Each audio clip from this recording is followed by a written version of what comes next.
ಶರಣಾರ್ಥಿಗಳು ಎಲ್ಲ ಮುದ್ದು ವಿದ್ಯಾರ್ಥಿನಿಯರಿಗೆ ಮಕ್ಕಳ ದಿನಾಚರಣೆಯ ಹಾರ್ದಿಕ ಶುಭಾಶಯಗಳನ್ನು ಸಲ್ಲಿಸ್ತಾ ಮೊದಲಿಗೆ ಒಂದು ಕವನ ಹೇಳೋದ್ರ ಮುಖಾಂತರವಾಗಿ ಈ ಕಾರ್ಯಕ್ರಮವನ್ನು ಪ್ರಾರಂಭ ಮಾಡೋಣ. ಯಾಕಂದ್ರೆ ಎಲ್ಲರಲ್ಲಿಯೂ ಒಂದು ಪ್ರತಿಭೆ ಅನ್ನೋದು ಇದ್ದೇ ಇರುತ್ತೆ. ಮಕ್ಕಳಲ್ಲಿ ವಿಶೇಷವಾಗಿರ್ತಕ್ಕಂಥ ಪ್ರತಿಭೆಯನ್ನು ಗುರುತಿಸುವಂತಹ ಒಂದು ವೇದಿಕೆ. ಆ ಒಂದು ನಿಟ್ಟಿನಲ್ಲಿ ಒಂದು ಕವನ.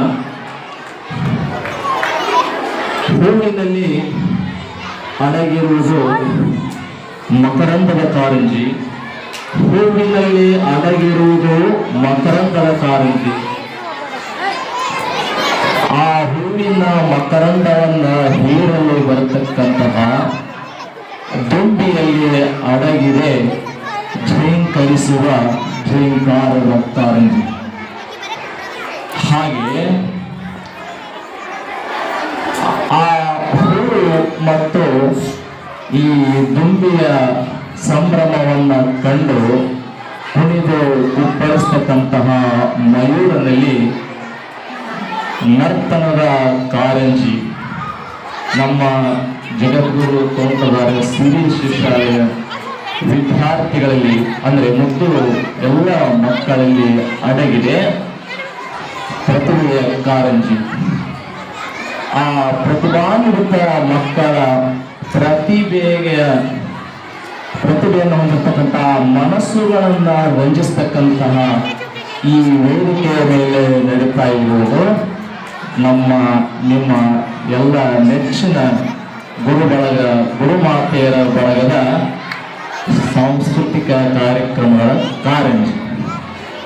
ಈ ಒಂದು ಸಾಂಸ್ಕೃತಿಕ ಕಾರ್ಯಕ್ರಮಗಳ ಕಾರಂಜಿಯ ಸಂಭ್ರಮವನ್ನು ಎಲ್ಲರೂ ವಿದ್ಯಾರ್ಥಿಗಳು ಸಂಭ್ರಮಿಸಿರಿ ಎಂದುಕೊಂಡು ಹೇಳ್ತಾ, ಇಲ್ಲೇ ನಿಮ್ಮ ಮನಸ್ಸುಗಳನ್ನು ರಂಜಿಸಲು ಈಗಾಗಲೇ ಶಿಕ್ಷಕಿಯರು ಹಾಡುಗಳನ್ನು ಹಾಡಿ ರಂಜಿಸಿದರೆ, ನೃತ್ಯವನ್ನು ಮಾಡುವ ಮುಖಾಂತರವಾಗಿ ರಂಜಿಸಿದರೆ, ಮಿಮಿಕ್ರಿ ಅಂದರೆ ಏಕಪಾತ್ರಗಳನ್ನು ಮಾಡುವ ಮುಖಾಂತರವಾಗಿ ರಂಜಿಸಿದರೆ, ಈಗ ಇದು ಒಂದು ಡಿಫ್ರೆಂಟ್ ಆಗಿರುವಂಥದ್ದು, ವಿಭಿನ್ನವಾಗಿರುವಂಥದ್ದು ನಿಮ್ಮ ಬುದ್ಧಿ ಮತ್ತೆ ಒಂದು ಸವಾಲು ಏನಪ್ಪಾ ಅಂದರೆ, ನಮ್ಮ ಕರ್ನಾಟಕದಲ್ಲಿ ಪ್ರೇಕ್ಷಣೀಯ ಸ್ಥಳಗಳು ಆ ಕರ್ನಾಟಕವನ್ನು ಬಿಟ್ಟು ಬೇರೆ ಇರೋದಿಲ್ಲ. ಕರ್ನಾಟಕದಲ್ಲಿ ಬರ್ತಕ್ಕಂತಹ ಕೆಲವೊಂದಿಷ್ಟು ಪ್ರೇಕ್ಷಣೀಯ ಸ್ಥಳಗಳ ಹೆಸರುಗಳನ್ನು ನೀವು ಕಂಡು ಹಿಡಿಬೇಕು. ಇಲ್ಲೇ ನಾನು ಒಂದಷ್ಟು ಚಿತ್ರಗಳಿಂದ ಇಲ್ಲೇ 10 ಕಾರ್ಡ್ಗಳು ನಮ್ಮ ಕಡೆ. ಒಂದೊಂದು ಕಾರ್ಡಿನೊಳಗೆ 2-3 ಚಿತ್ರಗಳು ಅದಾವು. ನೀವು ಅದನ್ನು ಸರಿಯಾಗಿ ಅಬ್ಸರ್ವೇಷನ್ ಮಾಡಬೇಕು, ಗಮನವಿಟ್ಟು ಲಕ್ಷ್ಯ ಕೊಟ್ಟು ನೋಡಬೇಕು. ಈಗ ಫಾರ್ ಎಕ್ಸಾಂಪಲ್ ಇನ್ನು ಕಾರ್ಡ್ ತೋರಿಸೋಕ್ಕಿನ ಮೊದಲ ಈಗ ನಾನು ಓರಲ್ಲ ಹೇಳ್ತೀನಿ. ನಾನು ಈ ಚಿತ್ರ ತೋರಿಸಿದಾಗ ಇದರೊಳಗೆ ಏನೇನು ಚಿತ್ರ ಅದಾವ ನಾನು ಹೇಳಿದ್ರು ನಿಮಗೆ. ನೀವು ಜಸ್ಟ್ ಅವ್ರು ನೋಡಬೇಕು, ಆಮೇಲೆ ಅದು ಯಾವ ಊರು ಅಂತ ನೀವು ಕಂಡು ಹಿಡಿದು ನನಗೆ ಹೇಳಬೇಕು. ಇದರ ಚಿತ್ರ ಯಾವ್ಯಾವ ಅಂತ ಹೇಳಿಬಿಟ್ನೆ ಅಂದ್ರೆ ನೀವು ಹೇಳ್ಬಿಡ್ತೀರ ನನಗೆ. ಅದಕ್ಕೆ ಈಗ ಓರಲ್ ಆಗಿ ಒಂದನ್ನು ಹೇಳ್ತೀನಿ ನೋಡಿ. ಯಾರಿಗೆ ಬರ್ತಿರ್ತ ಅವ್ರ ಒದ್ದು ನಿಂತು ಮೈ ಕೊಡ್ತೈತಿ, ಅವ್ರ ಉತ್ತರ ಹೇಳಬೇಕು.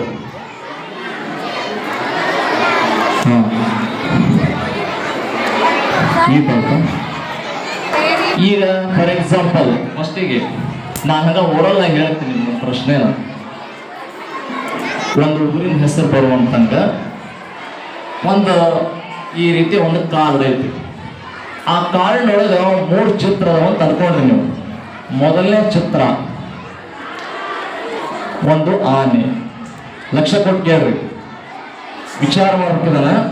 ನೀವು ಮಾತಾಡಿದ್ರೆ ಅದು ನಿಮಗೆ ಉತ್ತರ ಹೊಳೋದಿಲ್ಲ, ಸುಮ್ಮನೆ ನಿರಸಾಗಿ ಹೋಗ್ತತಿ. ಒಂದು ಆನೆ ಚಿತ್ರ, ಅದರ ಮಧ್ಯದೊಳಗ ಒಬ್ಬ ರಾಜನ ಚಿತ್ರ ಐತಿ. ಆ ರಾಜನ ಹೆಸರು ನಾ ಹೇಳುವುದಿಲ್ಲ, ರಾಜನ ಚಿತ್ರ ಐತಿ. ಲಾಸ್ಟ್ ಕೊನೆಗೆ 3ನೇ ಚಿತ್ರ ಒಂದು ಬೆಟ್ಟ, ಅಂದ್ರೆ ಗುಡ್ಡ ಅಂತ ಹೇಳ್ತೀವಲ್ಲ, ಬೆಟ್ಟ ಇದೆ. ಇವು ಮೂರು ಸೇರಿದ್ರ ಒಂದು ಊರಿನ ಹೆಸರು ಬರುತ್ತ. ಅದು ಯಾವುದು? ಯಾರಿಗೆ ಗೊತ್ತೈತೆ ಅದು ಎದ್ ನಿಂದ್ರೆ ಮೈಕ್ ಕೊಡ್ತೈತೆ, ಮೈಕ್ ನ ಹೇಳ್ಬೇಕು.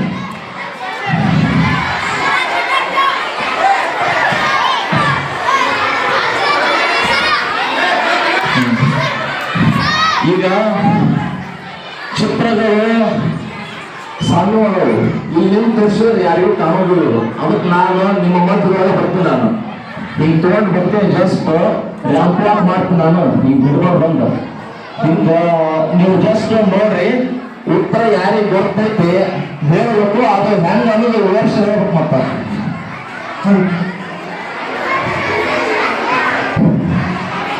ಈ ಕೇಳಿದ ಪ್ರಶ್ನೆ, ಅದಕ್ಕೆ ಉತ್ತರ ಯಾರು ಹೇಳ್ತೀರಿ?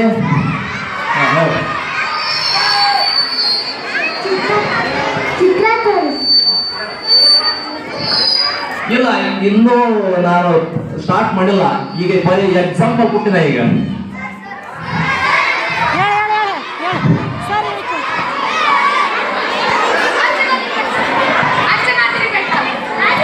ಅಂಜನಾದ್ರಿ ಬೆಟ್ಟ ತಪ್ಪು.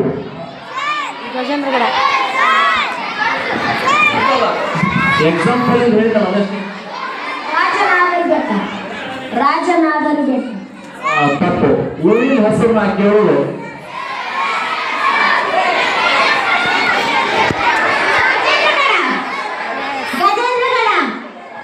Very good. ಗಜೇಂದ್ರಗಡ ಸರಿಯಾದ ಉತ್ತರ. ಪ್ರಶ್ನೆ ಈಗ ಒಂದೇ ಚಿತ್ರ ಐತೆ. ಇಲ್ಲೇ ಒಂದೇ ಕಾರಣ ಮೂರು ಚಿತ್ರಗಳು ನಿಮಗ ಕಾಣಿಸ್ತಾ ಇದಲ್ವಾ? ಎಲ್ಲರಿಗೂ ತೋರಿಸ್ತೇನೆ. ನಾನು ಎಲ್ಲರಿಗೂ ತೋರಿಸ್ತೇನೆ. ಒಂದು ರೌಂಡ್ ಬರ್ತೇನೆ. ಈಗ ಕಾಣುತ್ತಲ್ವಾ? ಕಾಣುತ್ತಲ್ವಾ? ಹಾ, ವಿಚಾರ ಮಾಡಿ ಯಾವ ಊರು ತರೋದು.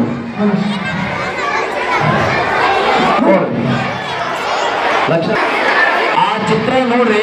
ನಿಮಗೆಲ್ಲ ಗೊತ್ತಾಗಲ್ಲ ಅಂದ್ರ ನಾವು ಆ ಚಿತ್ರದ ಇರೋ ಹೆಸರು ಹೇಳ್ತೀನಿ, ಆನ್ಸರ್ ಹೇಳೋದಿಲ್ಲ. ಹೇಳ. ಕುಕ್ಕನೂರು ತಪ್ಪು. ಅದು ಕೊಕ್ಕನೂರು ತಾಲೂಕು. ಮನೆ ತಾಲೂಕು ಹೇಳ್ತೀನಿ.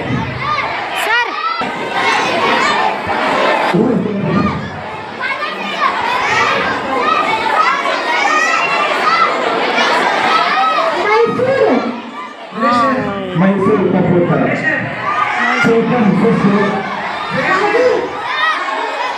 ಹಾ, ರಾಜರು. ಇಲ್ಲಿ ಬಂದು ಹೋಗೋಣ.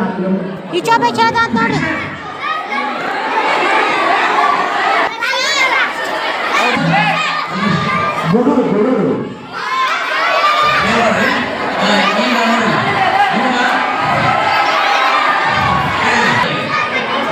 ಮೊದಲ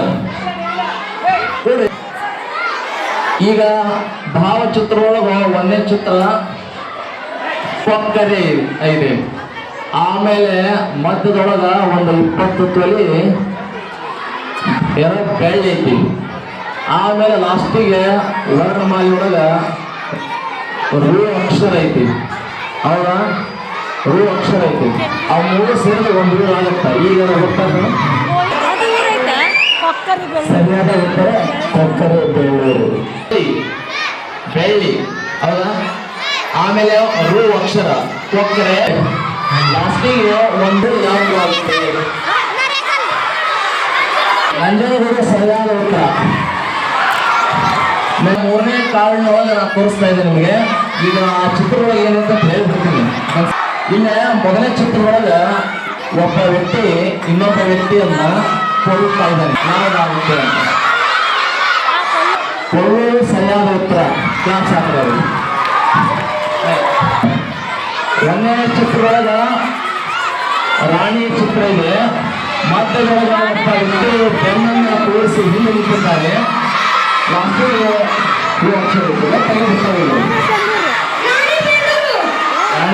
ಸರಿಯಾದ ಉತ್ತರ.